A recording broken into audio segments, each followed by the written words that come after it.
Bom dia, pessoal! Tudo bem com vocês? Espero que sim. Hoje nós vamos dar continuidade na nossa aula de morfossintaxe. E o assunto abordado hoje será o agente da passiva. Então, o que é o agente da passiva? O agente da passiva é um termo integrante da oração que complementa um verbo na voz passiva analítica. Como o próprio nome já diz, o termo sugere, é um termo que age, ou seja, pratica uma ação, porém na voz passiva. O agente da passiva é sempre introduzido pela preposição por e algumas vezes por de. Exemplo, temos duas orações. Pedro comprou a vitamina e na segunda oração a vitamina foi comprada por Pedro.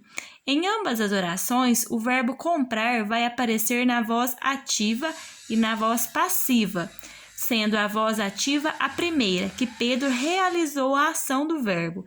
Ele está no sujeito. Já na segunda oração, nós temos a vitamina foi comprada por Pedro. Por Pedro é o agente da passiva, porque vai vir acompanhado de uma preposição. O sujeito paciente é a vitamina. O verbo auxiliar foi e também temos o verbo no particípio, que é a palavrinha comprada, e o agente da passiva, que é por Pedro. Os verbos sofrem flexão em número, pessoa, modo, tempo e voz, conforme o posicionamento do sujeito perante a ação verbal. Os verbos podem estar na voz ativa, na voz passiva e na voz reflexiva. A principal característica da voz ativa é que o sujeito gramatical é o agente da ação.